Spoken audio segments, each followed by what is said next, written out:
can't articulate my words because I'm so frustrated.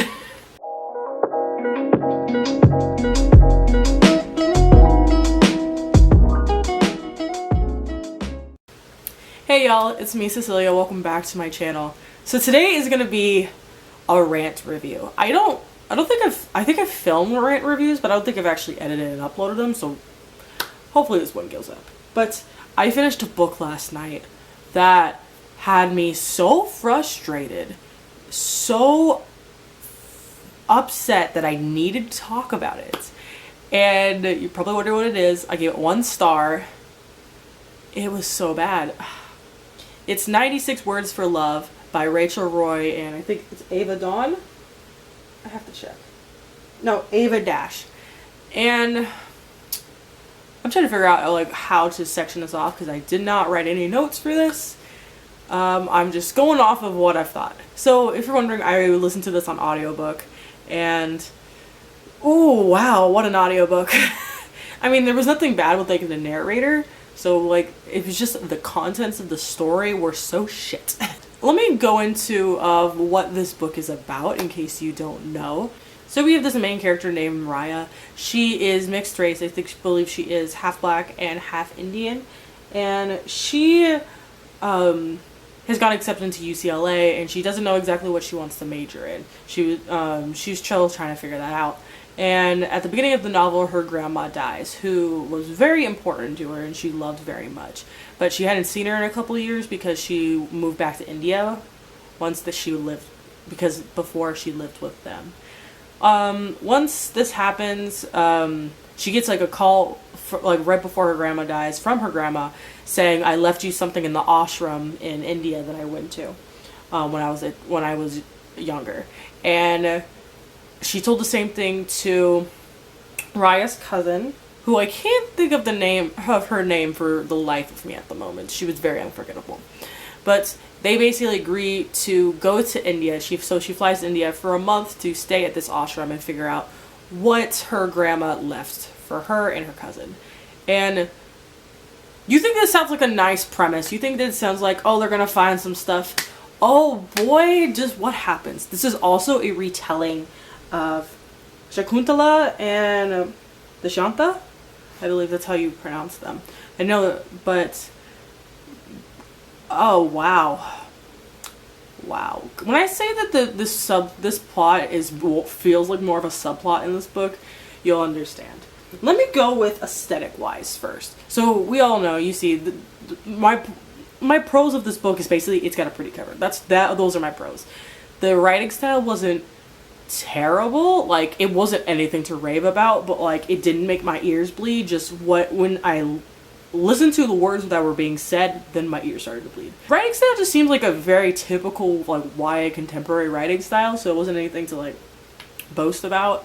There were these instances, or each chapter in the book starts off with like a chapter title, which is just a weird concept. Like, what year is this? But they're so cringy, and I want to read a couple of them to you. So chapter 10 starts off as Satsang and Saucy Secrets. Okay. And chapter 13 starts off as Sanskrit and Smexiness. Why? I don't see the need or the point to have chapter titles. I mean, like, when you hear the chapter titles and you read the chapter, you understand where the title came from, but it doesn't mean it makes any fucking sense why it's there. Also, there was a couple of things that this book was very heavy on references, but specifically Jonas Brothers references. I downloaded the ebook because bitch was not going to pay for this from my Overdrive app, and I searched how many times the word Jonas, as in like, because they talked a lot about Nick Jonas and Jonas Brothers, 28 times the word Jonas came up in this book, and 6 of those was on one page. One fucking page. Do you need to write the Jonas Brothers so often? It was ridiculous. Like, I'm pretty sure this book single-handedly revived the Jonas Brothers. Like, it was bad. And every time they would mention the Jonas Brothers, I remember I'd be driving and I'm just like, oh, fucking hit me already. I was just like, Oh my god. I'm going to talk about the characters, and each character were very flat. We didn't see very much dimension in any of them. So we have our main character, Raya. She is very hypocritical. Very hypocritical. And I will talk about more about why she's a hypocrite in the plot section of this book. But she is very hypocritical. She basically goes to India and she thinks she's all that, which she is dumb bitch material. Like, she thinks that she knows all. She's giving advice to people when she knows nothing. She's giving advice to people, like, I swear there's a whole chapter of her just giving advice that makes no fucking sense. So our love interest, Kieran, he was very one-dimensional as well. All we know about him through this entire book is that he loves film and that he has strict parents. That's all we know, and that he's an optimist. We don't know anything else about him. We don't know, like, we don't know anything. We don't know if he has any other hobbies, if he has any other interests, like, about his friends, about literally anything else other than those two things. And it's very hard to, like, feel for the love interest and understand their connection because it doesn't seem like they have one. Then we have Raya's cousin, Anandi. I remembered her name, it's Anandi. All we know about her is that she is Raya's cousin, that she lives in India, and we learn out later, I guess I should just throw up a spoiler warning, because of course there's going to be spoilers in this rant, that she likes music. Because she always fucking talks about the Jonas Brothers. And that's all we know about her. But of course you're not supposed to know that she likes music until the end, but I'll talk about how predictable this book is later. So, it's very predictable. We meet another character named Devon, who all we know is that she is from England, is an addict, and she says some racist stuff sometimes. That's all we know about Devon, and that's all they ever want to tell us about Devon.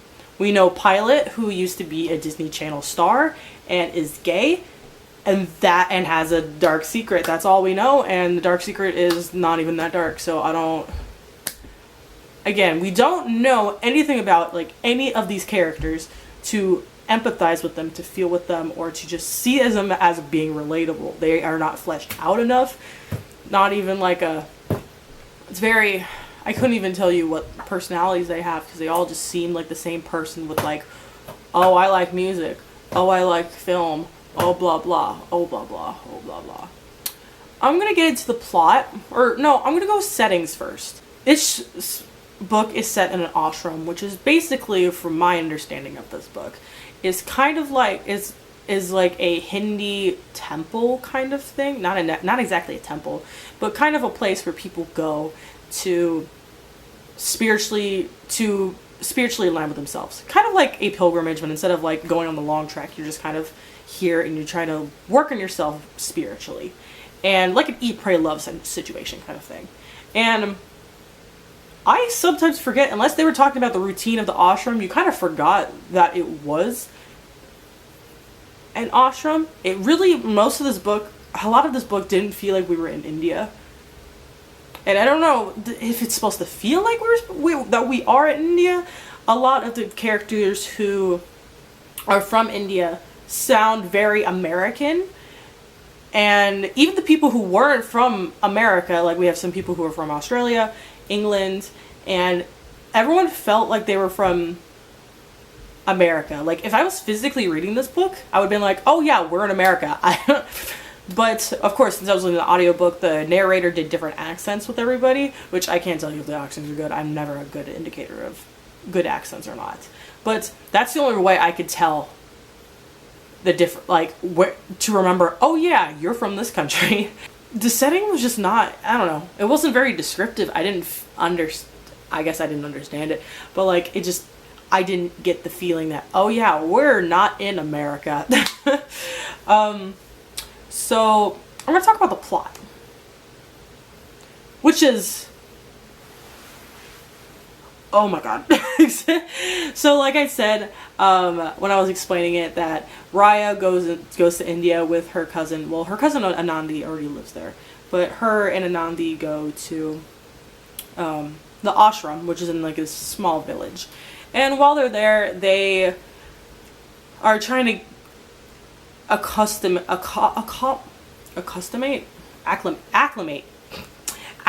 to ashram life, because, you know, there's strict schedule. You gotta wake up at 4:30 in the morning and all that kind of stuff.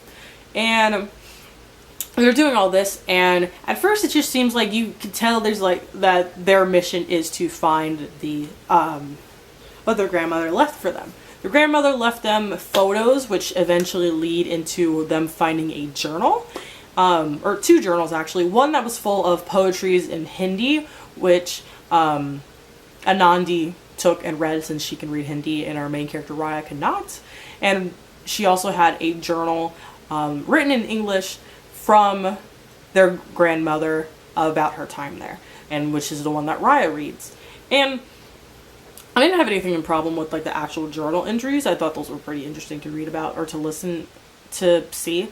My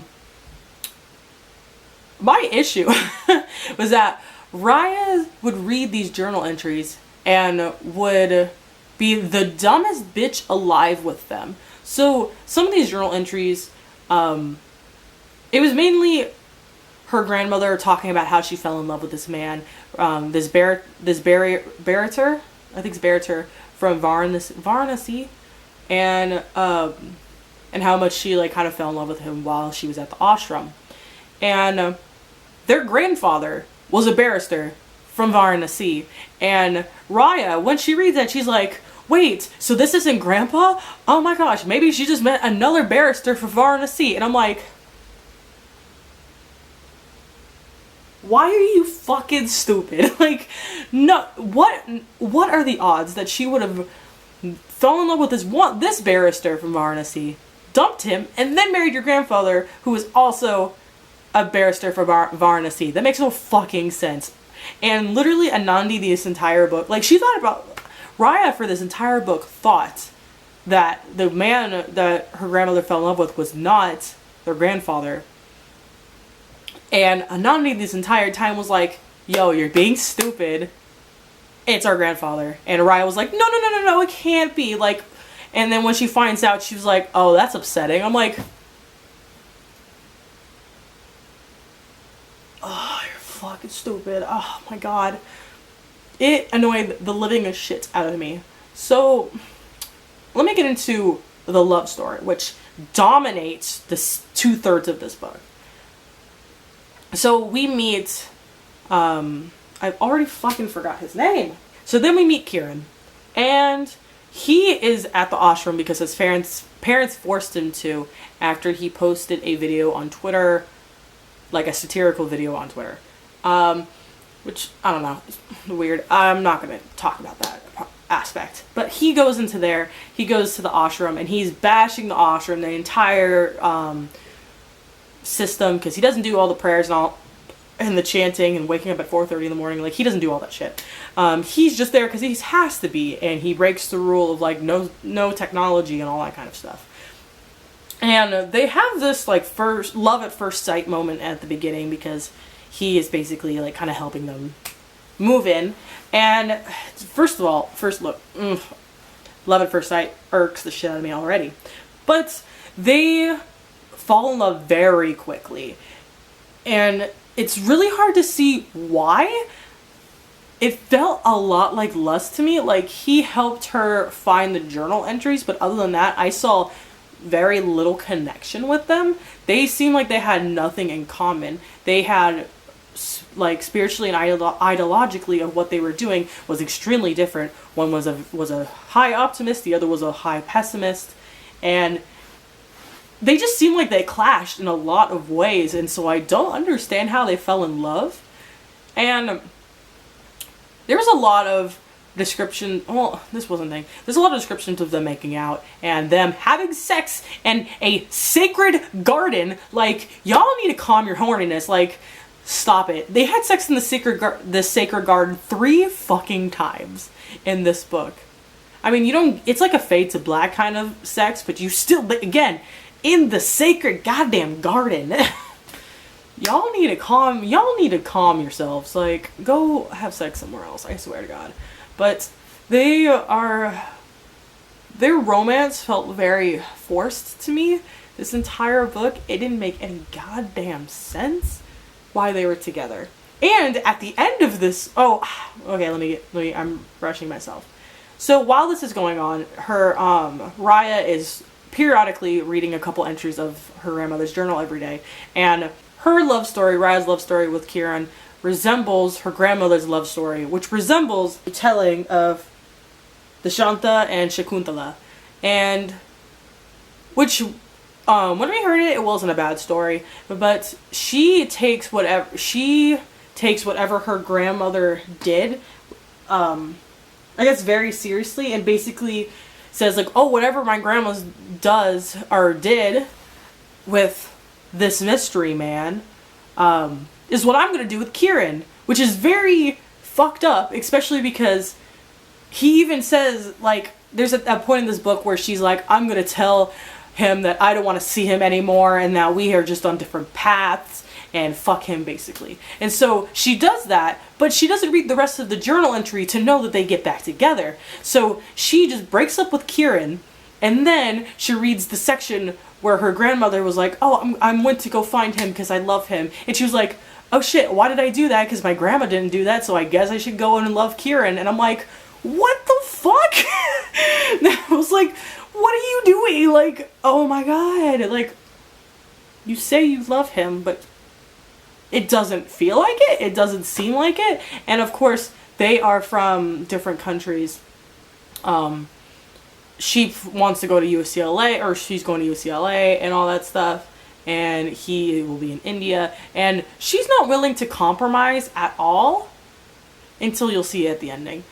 Isn't willing to compromise on, like, their love. She's kind of like, oh, well, if you're not willing to move to America and give up everything for me, then I guess we can't be together. Like, no, bitch, you need y'all need to compromise in some way. You can either do long distance, which, of course, I'm in a long distance relationship, so I guess I'm kind of a big part, like, I get it, but it was very, like, she was very like, I don't want to do that kind of thing.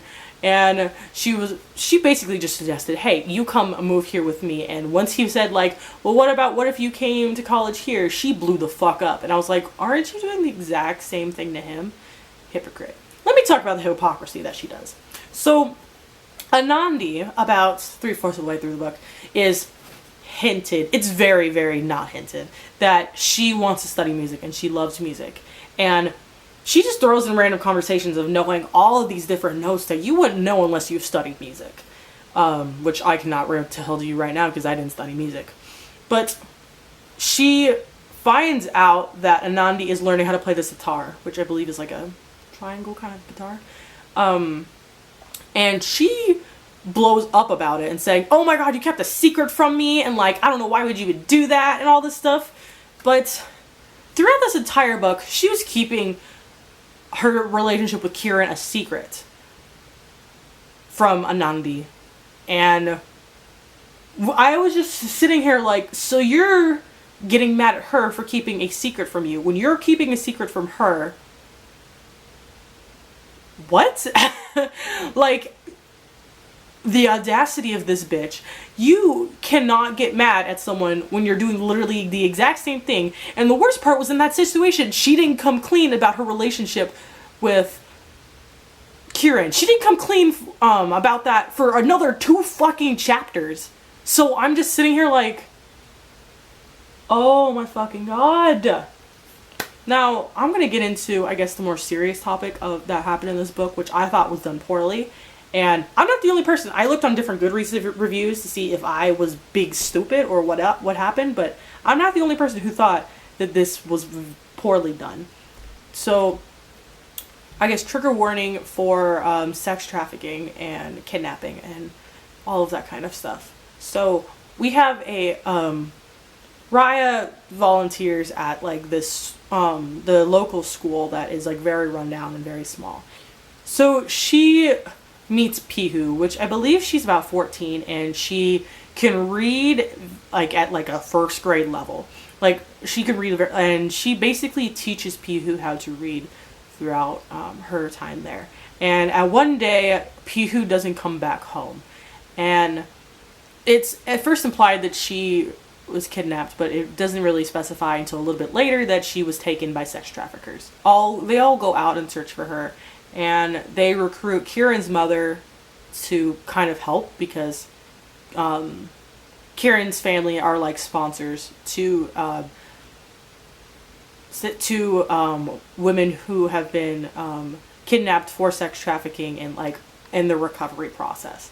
So they contact Kieran's mother and try to basically speed up the recovery and speed up how quickly this happens. So she's kind of, once this happens like 3/4 of the way through the book.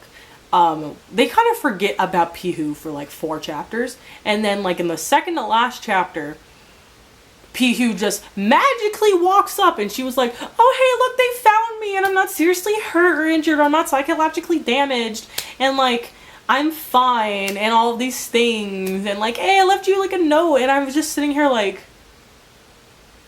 what? Like, this feels very rushed, not realistic at all in any way. I'm gonna read a someone who wrote a really good Goodreads review of this book. I think they gave it 2 stars. And they spoke on what I was saying about this issue very well. Okay, so it says right here, it says, my biggest qualm. I'm going to get a little serious for a second to wrap up this monster of a review. My final issue is the almost cavalier way that the issue of sex trafficking was handled in this book. At one point, a little girl goes missing and it's suspected that she has been taken by human traffickers. This came after a pathetically melodramatic reveal of one of the flat side characters admitting that she has been trafficked herself. The main character's reaction is so weak. Almost zero emotions were conveyed in the writing. It was like, OMG, that's horrible. Want to go get a chai latte? Bitch, were you even listening? This is bad. Very bad. A little girl is missing, and while you do show that you care enough to kind of sort of go looking for her, you are all sure give way. It's like you all give up way too easily. I've looked for a missing pencil longer than these characters spent looking for a missing human being. What are they doing? It says, I swear to Gupula, this issue was handled way too trivially and has deserved better and more serious treatment. The issue of sex trafficking was a plot device in this book. It wasn't handled with any level of decency, of seriousness, of anything of that nature. And what sent me over the edge was the author's note discussing how saying sex trafficking is very serious and all of these things. It was like a 2-paragraph note saying like where some of these proceeds are going to get donated to human trafficking program. And I was just sitting here like, if you say that this is a very serious issue, then why was it not portrayed in your story? Why do you give a half-assed 2-paragraph author's note about it instead of actually putting in the work to make it more serious in your novel? Or just don't have it in your novel in general. If you're not going to put in the work, then why is it there? Ooh, this book just grinds my goddamn gears. The other issues I had with this book, like, it was very predictable. Everything that happened, I pretty much understood. Like, I called it very early on. I didn't call, like, the kidnapping because I didn't think they were going to go there, but they frickin' did. Just the characters being flat, all the jokes were very unfunny. This is not a good book.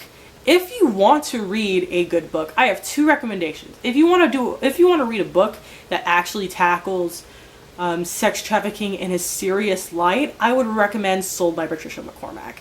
That book is written in verse, and it's the main character gets kidnapped and sold into sex slavery, and it is very hard-hitting. So if you are triggered by anything of that nature, I would not read it, but it is very important. It's a very important read, and it's very well written, and it's a very good book. I really recommend that one. If you want a contemporary that is set on basically kind of like Indian culture and set at least partly in India and that kind of stuff, I would recommend The Love and Lies of Rukhsani Ali. That book is also a little more serious, but it's still well done and really portrays the culture in a nice way. Much better than this book. Both of those books are much better than this book. Honestly, I wish I DNF'd it. I thought about it, but I thought about it about 3/4 of the way through, but I just figured I'm already this far. Let's just go through it. But yeah, that's my rant review of 96 Words for Love. I need a drink. I need a drink after all of that. But yeah, that's it for today, guys. I hope you enjoyed this video. I hope you enjoyed my rantings. But yeah, that's it for today, guys. I'll see you in another video. Goodbye.